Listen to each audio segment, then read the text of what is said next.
गुरुर्ब्रह्मा स्वयं साक्षात् सेव्यो वन्द्यो मुमुक्षुभिः नोद्वेजनीय एवायम् तत्त्वज्ञेन विवेकिना।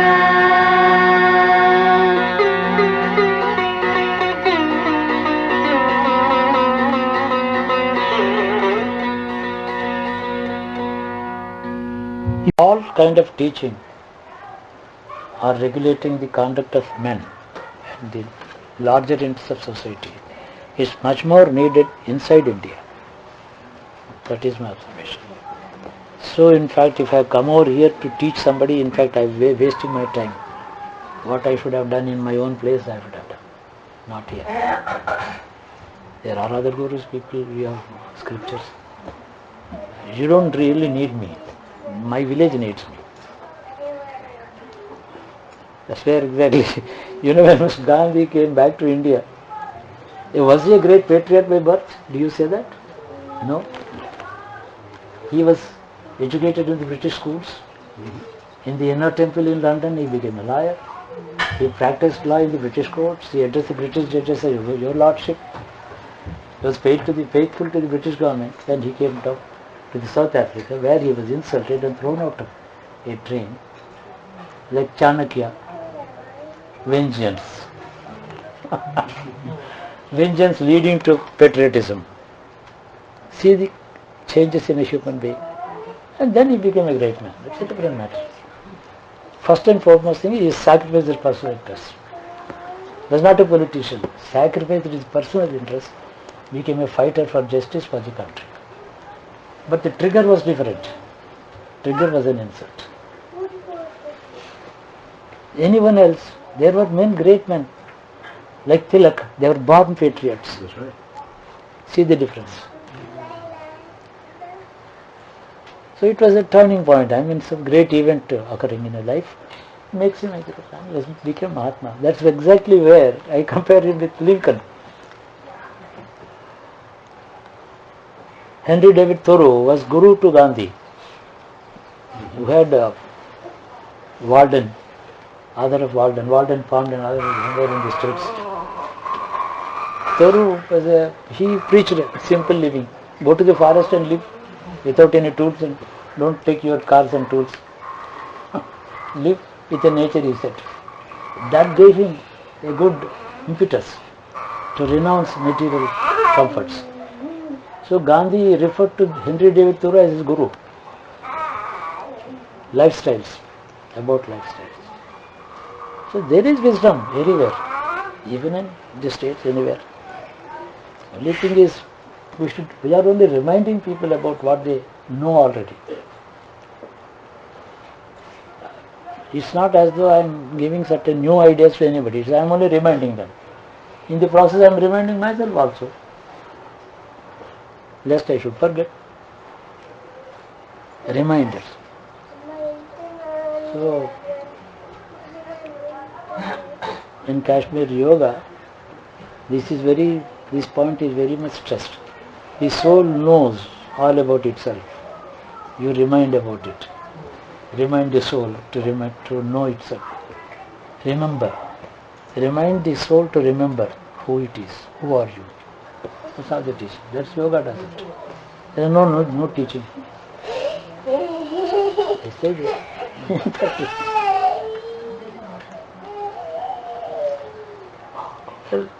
Well, we need a far better society where justice is the rule of law. All law is not justice. All justice is not in law. Law is made by man. Justice is made by God. That's big difference. So there are man-made laws, God-made laws. You should not violate God-made law. You can violate a man-made law. It could be a bad law. That is where our conscience decides. Is it a God-made law or man-made law? I will violate this and seek arrest. I will not violate the God-made law.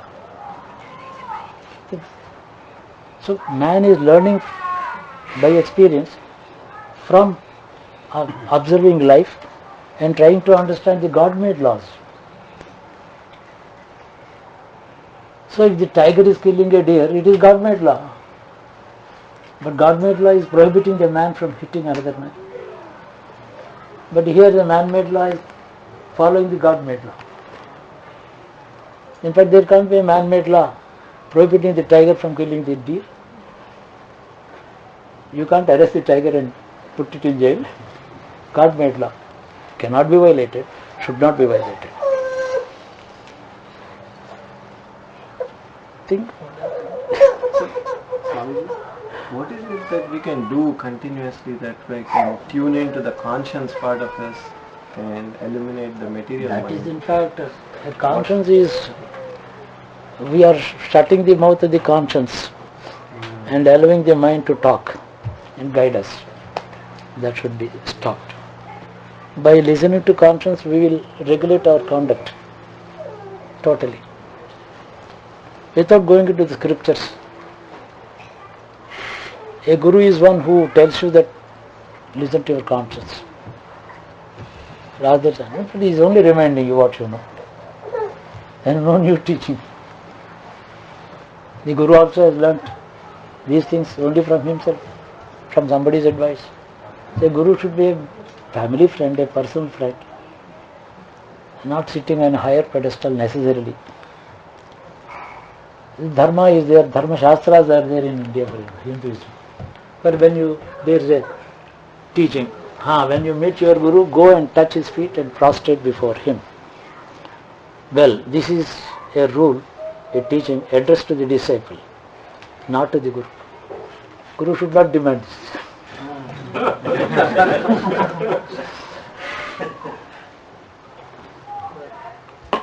ఏ ధర్మం ఎవరికి advice చేశారో వాళ్ళే చేయాలి. నీకు చెప్పబడిన ధర్మం నేను మీకు చెప్పకూడదు.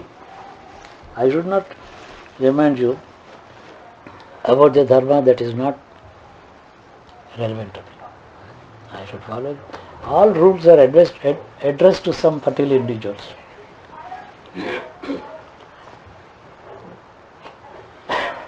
So reminding somebody else about what he ought to do is all right. I mean, if that rule is addressed to him. What is not addressed to him, to himself, he should not talk about it. You see, this is a very voice of the conscience. Voice of conscience is, let it not be silenced. Let it be vociferous. Let it shout in mics. We should keep hearing that. It's a simple rule. Man, God is present in everything. In Prahlada's story, Prahlada sees God everywhere.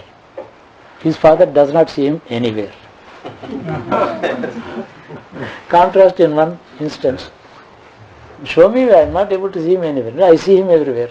I mean, father and son. The father is a learned man, is a scholar, a great man who did yajnas, who conquered as a man of prowess, power. He is not an ordinary man, he is a very powerful man, with all wisdom and so they can coexist. Total opposite force. It is like North Pole and South Pole sitting in the same chair. How important is the puja plays in life? Puja is a kind of physical and mental discipline. I should not arrogate to myself, I don't have to do any puja, I am a great yogi and I can do dhyana. So what about my food? Am I not eating? Am I not bathing? Am I not eating twice? I wait for my cup of coffee in the morning, 6 o'clock. How can I give an exemption to this puja? Puja is part of my physical discipline. And in puja, there is nothing like an idol worship. Worship of God through idol. Idol worship is a wrong thing to say. There is no idol worship. We are worshipping God through the idols. It is the politician who worships idols. Garlanding the dead leader. And I suppose said this. Why do you do it? I am not worshipping idols. I am addressing every mantra, every letter to the God. So I have taken this holy water because I have worshipped the God, not idols. Idol is a symbol. Everything is symbolic. You have your $100 bill. It's a piece of paper. But you have lent it the power to buy. So why not this idol? If that piece of paper is buying material by order of the governor, the Reserve Bank, why should I not worship this? So everything, all life is symbolic, symbolism, representative symbolism. It is representative of the treasury. That $100 bill represents the treasury of US. So it is able to buy. I am able to honor its representation. I am respecting and honoring the representative power of the dollar bill and utilizing it. Suppose a madman thinks it's a piece of paper, he burns it. A big difference is. Idol worship లేదు అసలు మన దగ్గర. విగ్రహారాధన అబద్ధం. దేవతారాధనే ఉంది. Worship of gods is there, but not worship of idols.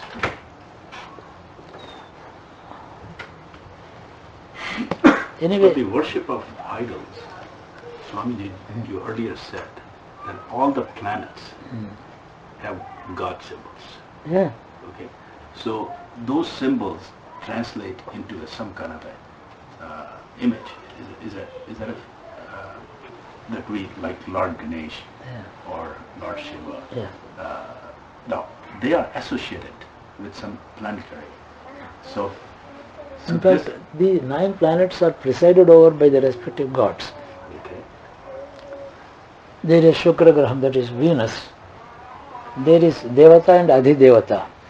Indra is the god. And there is a second accompanying goddess, Indrani.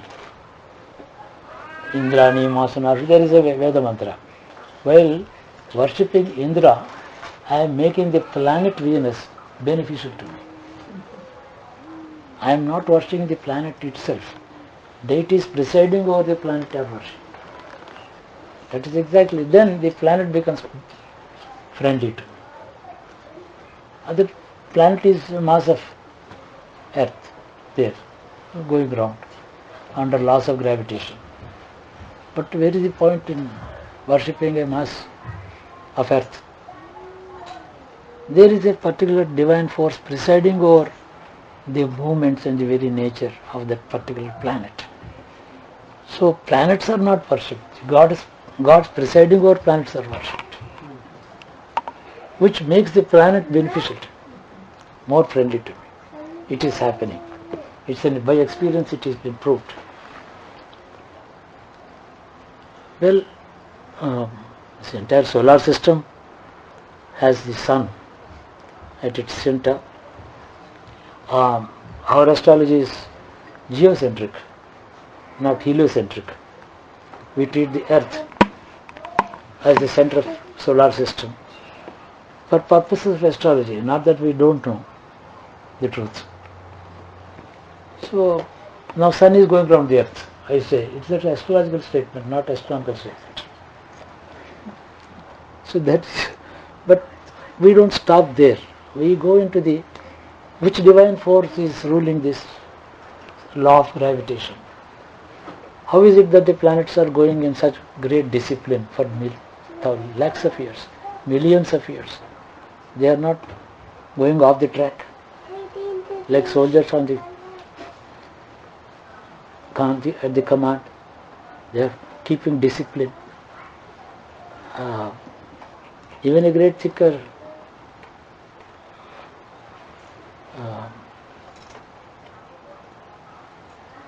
many logical arguments have been extended to justify that the planets have forces in them, they govern human life.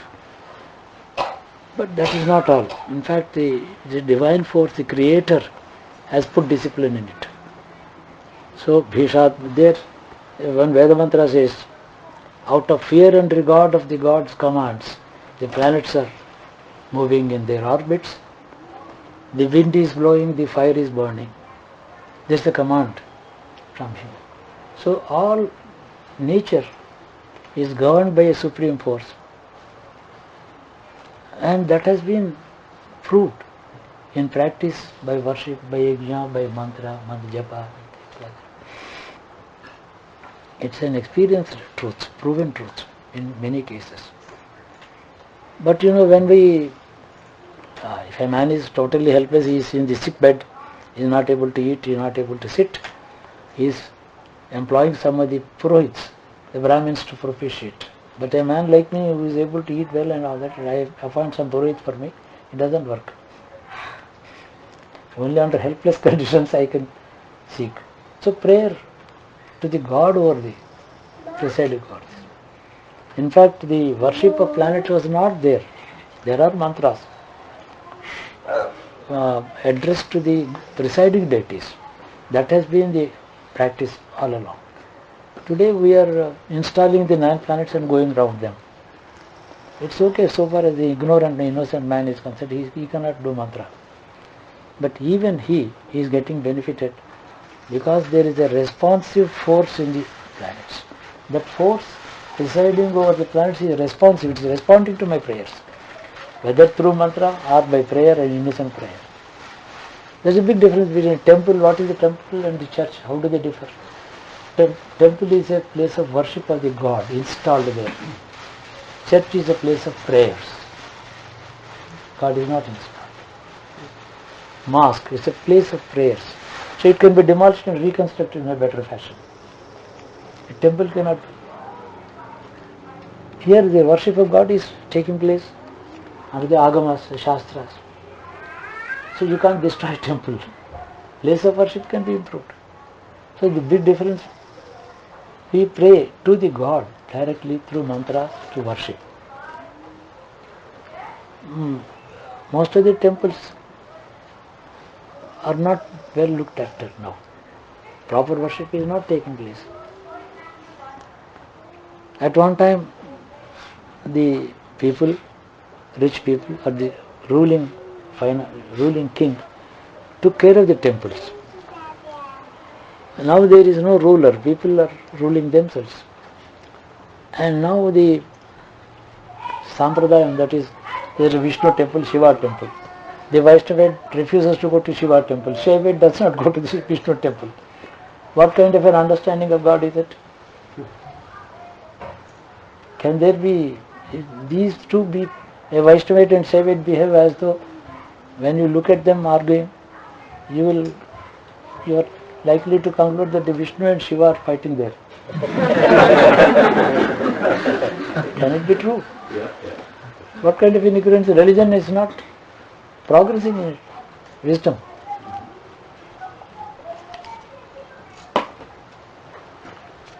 Worship of gods, that is why Shankaracharya said you worship all gods. Let us not be divided about Vishnu and Shiva. They are not fighting. They behave as though they are following 2 different political leaders. Anyway, I'm happy I could spend some time with you. Today I've come, because it is Sunday, you are free, I think. I wish there should be 5 Sundays in a week. 5 working days you have. You support me? 7 Sundays a week. No, 2 working days as a concession. Because they are paying the same. We used to have mock parliaments in the university. The opposition demanded there should be 5 Sundays in a week. And then 4 first dates in a month for salary.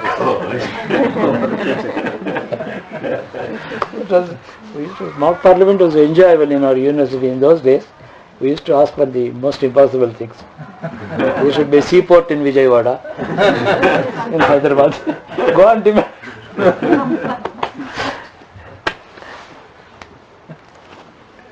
Bagundedi. We used to like it.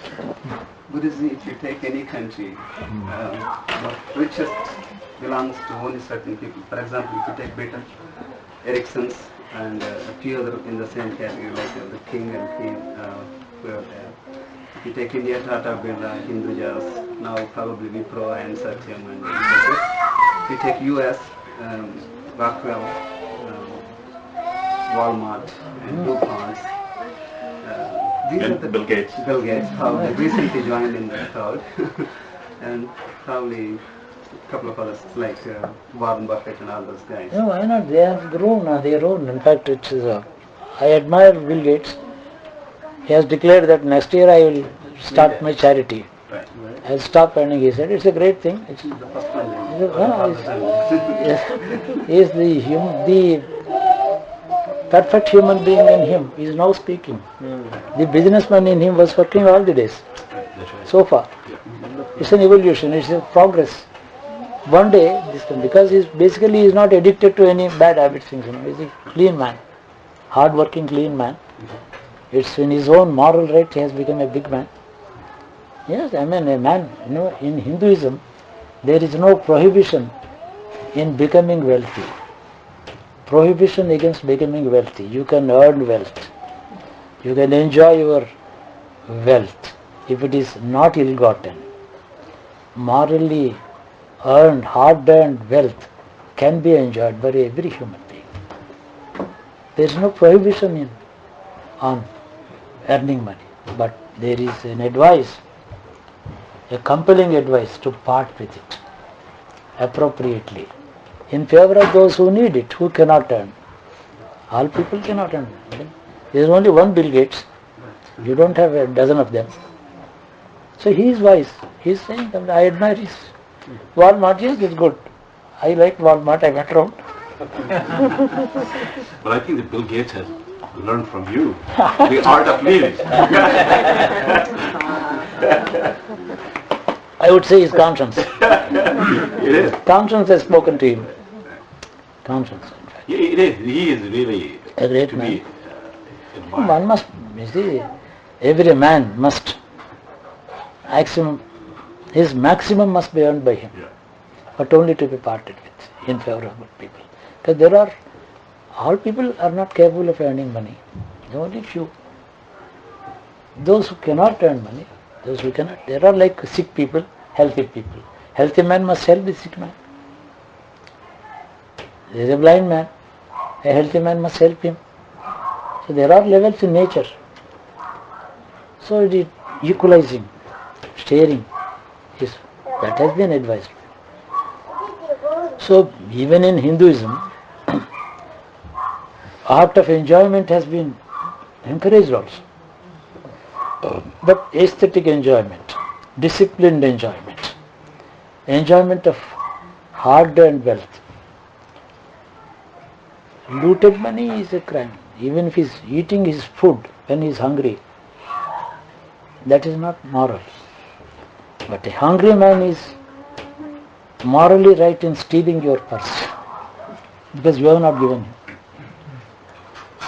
When the government of India goes on saying don't encourage beggary and all that. But I would ask the government, what have you done about this beggary? You are asking me not to encourage beggary. But the government should have taken care of them before that, before advising me. When the government has failed, I am doing my little bit. So ultimately the society is accountable. The government is accountable to the man who is suffering. That is called perfection in civilization. It's not religion. It's not spirituality. It's not moral. It's civilization. Basically it's civilization. We have to understand the difference between a good civilized society and a religious society. A civilized society need not be religious. A religious society may not be civilized. There hard realities, ground realities are there. We have to see to it they are equated and remind them. I would have loved there should be 10 Bill Gates in the United States, at least one in India. I would have loved it. Why not? In fact, now people are constructing houses worth about 5 crores of rupees. in Hyderabad. 5 crores of rupees, 50 million rupees. 50 million rupees spent on a particular house. I've imported marble from Italy, the top class equipment from America, and this and that they go. I have 10 bathrooms and seven bedrooms. I have 4 children, they have 2 bedrooms each. But look out through the window, the poor man is sleeping on the pavement, hungry. This is not India, this is not Hinduism. At one time there was no poverty, there were no riches. That was an equal society. We should go back to that society.